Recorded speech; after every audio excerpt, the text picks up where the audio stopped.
Hey students, this is a recording of my example for your PowerPoint drafting assignment. I'm going to go ahead and record this, and then separately I'd like to record me reviewing the PowerPoint draft just to show you what I did and why, so you'll know how to make those deliberate decisions.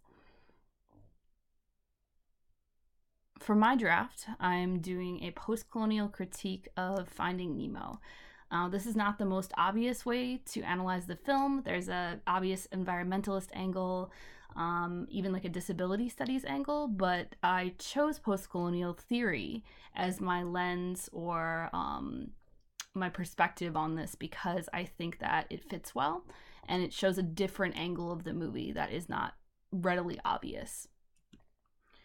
I'm using this film as a metaphor for certain Western ideologies that resulted in atrocities like slavery, colonial expansion, and subjugation of peoples. The Australian dentist in the film Finding Nemo, I see him as a representation of that Western ideology I mentioned. In that ideology, the humans exist at the center of society. They have the power socially, politically, geographically, and so they are what we call in post-colonial theory the hegemony or hegemonic. And marine life, or the fish, they exist outside the center. They don't have the social power, the political power, and so they're what we call the subaltern. So this ideology is used to justify atrocities in the film. For example, the fishing that we see towards the end of the film, and also the capture of Nemo and other fish to be used as pets. So Nemo represents the subaltern peoples, or the subjugated. He has a disability, but it doesn't significantly impair his quality of life. However, the Australian dentist uses this as an excuse for kidnapping him and essentially imprisoning him in a tank. And that's the way it's framed through the lens of the film when you look at it from the fish's perspective. This is similar to how Western countries, or Western ideology was used to defend the slave trade, saying that Western culture was superior, that they had something to offer these other peoples from Africa, from other subjugated countries, and that if they took these people and brought them as slaves somewhere else, that they could give them a better life somehow. So this quote on the left side of the screen is from the Australian dentist explaining how he got Nemo off the reef, found him struggling for life, and saved him. Obviously, since we see in the film from Nemo's perspective, he's definitely not struggling for life, but the dentist can't see his perspective and doesn't try to. And so he's subjugated and he is imprisoned. This clip is from the film. I'm going to play it for you, then I'll explain a few of the things that are in there in the context of my critique of the film.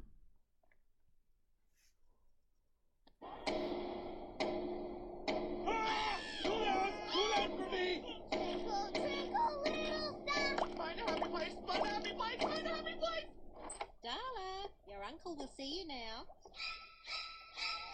All right, let's see those pearly whites.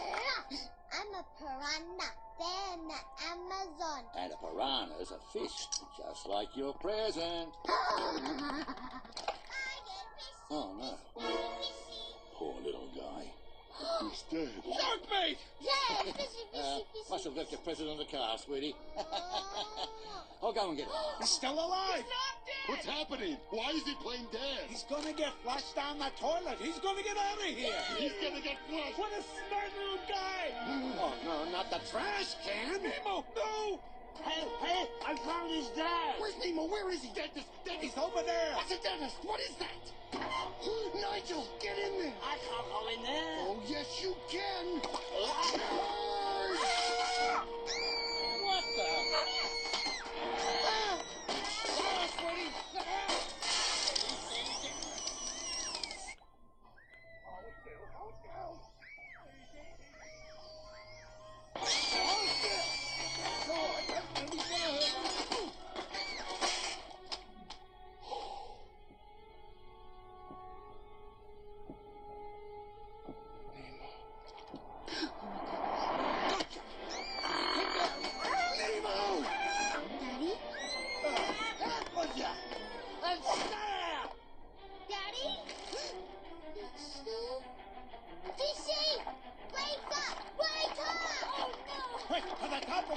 a hakaluki.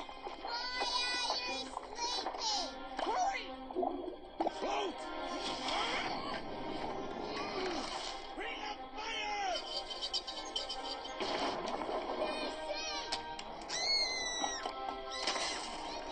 What? All the animals are gone mad! Smack her in the head! Go, Gil, go! It's in my hair! Gil. Checkmate. Tell your dad. I said hi.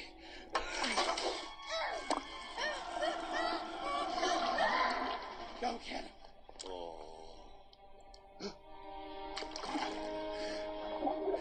He did it! It's too heavy. Is he gonna be okay, Gil? Don't worry. All drains lead to the ocean.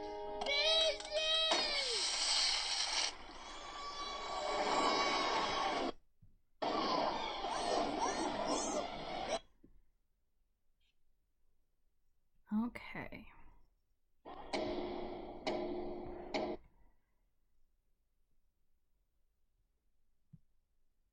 There we go. All right. So in this clip, there are a lot of things I'm going to break down. The first one is this idea that all drains lead to the ocean, and Nemo escapes by going down this drain. Because of this, actually, according to this article from the LA Times, a bunch of children flush their fish down the toilet to try to free them. And it's a humorous thing that happened, but I see it as actually a demonstration of the power of the film's captivity narrative. Essentially, the human world is described as a collection of finite spaces that confine and enclose people and also species. And the ocean is contrasted with the human world. It has this quality of infinity, like an infinite freedom. And so the humans in the film attempt to stake a claim on the ocean, the aquatic spaces, and the creatures in those spaces. And I see that as a metaphor for this continuing colonial aggression by Western societies. And possibly in the opposite way from the previous example, also a CNN article after the release of the film documented a rise in sales of fish for pets, specifically clownfish like Nemo and Marlin, or the blue tangs, which is this fish of Dory. And this is the exact opposite of releasing pets, buying more fish for pets. And so we see fish as two things. They're either our pets or they're our dinner. And we don't have that perspective to understand them outside of our own use of them, which we call commodification in post-colonial theory and other theories, seeing people or species as something for us to use and to manipulate. So the film actually shows fish in their environment, their natural environment, outside of human contact. And it helps us eliminate this human superiority complex that we have, or in the post-colonial metaphor, the Western superiority complex, this idea that our culture is better, our people are better inherently. Zora Neale Hurston talked about in her article, What White Publishers Won't Print. She was struggling with publishers at the time who wouldn't print stories about regular African-American people living regular lives, falling in love, going through regular difficulties. They only wanted to publish, these stories about them struggling, about the slavery times, about issues of race, rather than seeing them as equals and as people who have their own stories and very similar to white people, to other cultures. And she thought that this limited their perspective on African Americans, keeping them in a subjugated position, actually commodifying their stories and their pain as entertainment, but not allowing them an equal position in society and an equal chance to tell their actual stories.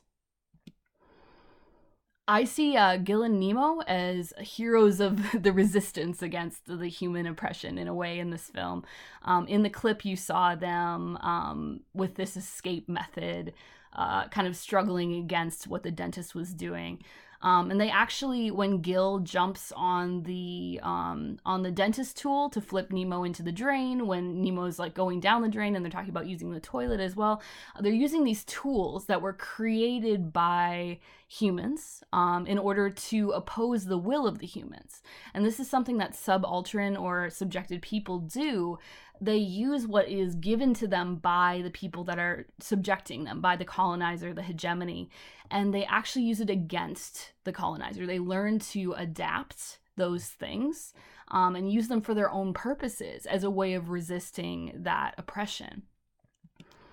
Also, the fish learn the language of the people. And this isn't thoroughly explained, but we do see them talking in dentist terms in the fish tank. And the communication is interesting, but the use of a colonizer language, specifically English, because of the history of British and then American colonization, the use of this language by subjected people or groups, it's a method of resistance to the oppression of the colonizer. People who have been subjected can write books about their story and write them in English and explain to a wider audience what was done to them, actually using the language of the people who did those things. And so that's a really interesting kind of meta method of resisting colonial oppression that, is shown in Finding Nemo. And then at the end of the film, we have this kind of funny moment. It's in the credits where the fish from the tank finally escape and they roll across the highway, and then they're in the water and they're stuck in these bags. And they realize that they have to escape the bags as well in order to actually be in the ocean. They're just kind of caught floating above the surface of the water. But in this moment, we see that these people who are under this, these fish who are under this subjugation, restoration is really difficult for them.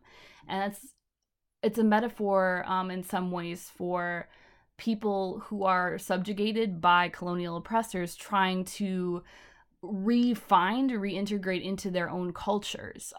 There is always effects that last of oppression, of enslavement, of taking someone from their place, from their family, from their culture. And you can't just restore them to that same culture, to that same place. There was a movement to take slaves back to Africa, former slaves back to Africa, as some kind of solution to what had happened with the transatlantic slave trade.